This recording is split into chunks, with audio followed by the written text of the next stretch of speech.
all medical colleges may have to close down because artificial intelligence will make diagnosis by itself and treat you by itself. So, it is time the young doctors who are coming up now should focus on how you should be able to look beyond the symptoms. You must allow the deeper intelligence within you to function.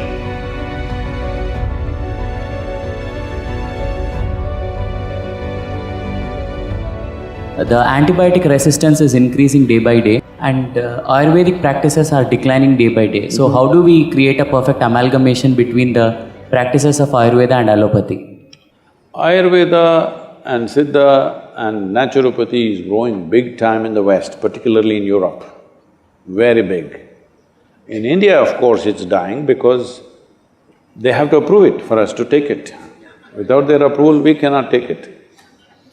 But we must understand the difference between allopathy and these other Indian systems. Right now, an Ayurvedic doctor is going to another medical college just like you go for 4 years or 5 years or whatever. So what he's learning is a downgraded medicine, downgraded understanding. An Ayurvedic doctor or one who wants to practice Ayurveda should not go to a 4-year course. You have to invest your life in it, otherwise it won't happen. Traditionally, from childhood, they learn to feel the herbs, they learn to feel the people, the pulse and this and that. This is developing a certain intuition where we don't go by the symptoms that you're showing on your body right now. We don't see your temperature and say, this is what it is. We don't look at those symptoms. We learn to look much deeper into the system to identify what exactly is right and wrong with your system. This will take a different level of involvement.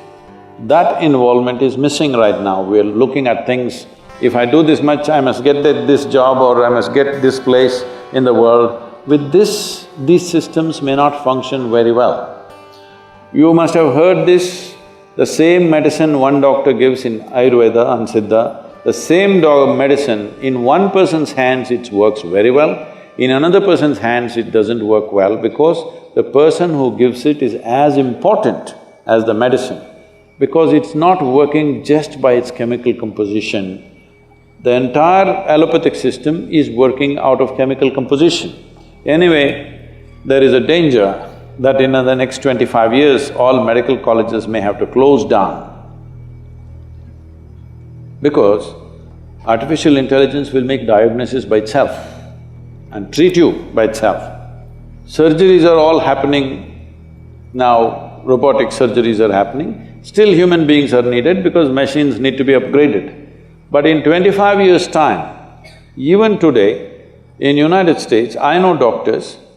I saw a doctor whom I know very well.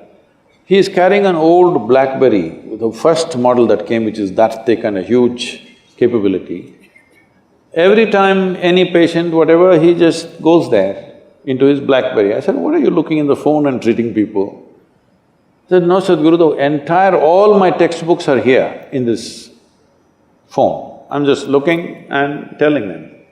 So if you can look, the phone can become smart enough now that it will tell by itself. If you just tell the symptoms to Alexa, she will tell you what you should do. So, this form of symptomatic treatment may become irrelevant after some time because you're just gathering data and processing it and giving an answer. This a machine will be able to do better than any human being because it can process much faster and much better and not miss anything. So, it is time the young doctors who are coming up now should focus on how you should be able to look beyond the symptoms. This is what Ayurveda and Siddha is significant about. There was a yogi with whom I volunteered for some time for his medical camps that he used to have. It was like a festival. Okay, for everybody who comes to him, he has a joke to tell them and it goes on like a festival. Simply something he will give and people are cured, thousands of people will queue up for him every day. And he himself lived to be 106.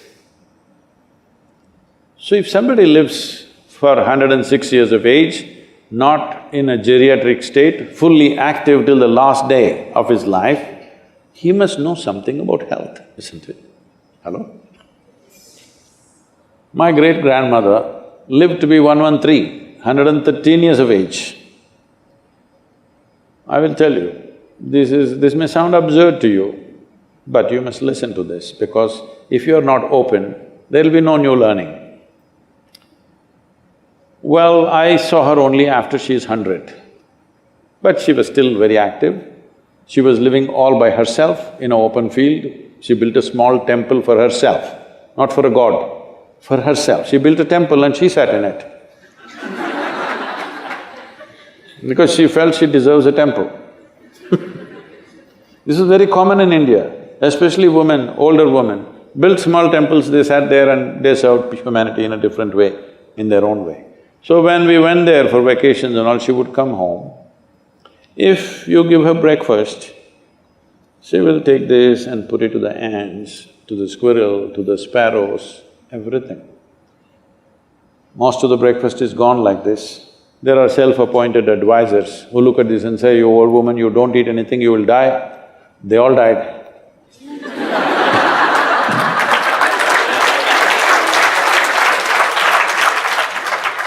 And she will simply sit there looking at these sparrows and ants eating, simply tears would be rolling from her eyes.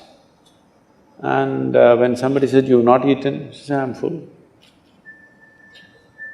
I thought she was very emotional about the ants because I was just 4 or 5 years of age. I was going stamping the ants, chut, chut, chut. The best thing is she never stopped me. She never said, "Don't do that." She knew she's doing what she has to do for the ants are doing what they should do for their life. I am, as a child, doing what I have to do as a child. When I sometimes saw her like this and I asked, "What is this happening to you?" She would just laugh loudly and she would say, "Someday you will know." It took me over 25 years to know this, that your life is not nourished 100% by the food that you consume and things that you do. Life is a bigger phenomena than what you think in your head, much larger. Before you came, this cosmos was there, everything was working. After you and me are gone, still it'll be fine, isn't it? There is an intelligence beyond you. Don't immediately quantify it as God, this, that, because you're making a conclusion about things that you do not know.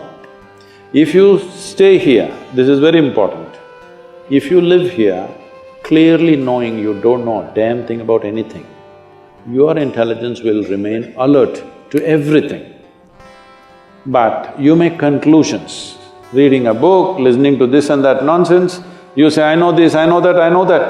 The moment you identify with your knowledge, you will become very small, because it doesn't matter how much you know, still what you know is a minuscule in this existence, isn't it? But our ignorance is boundless. This is called as the intelligence of ignorance. If you always know that you do not know, your intelligence will remain super alert. Whether your body is awake or asleep, it will remain super alert. This is what a doctor must do, because I'm sorry to say such things, you may know medicine, you might have read all the books in the world, you might have treated many patients, but still, everything seems to be perfect, somebody will die in your hands.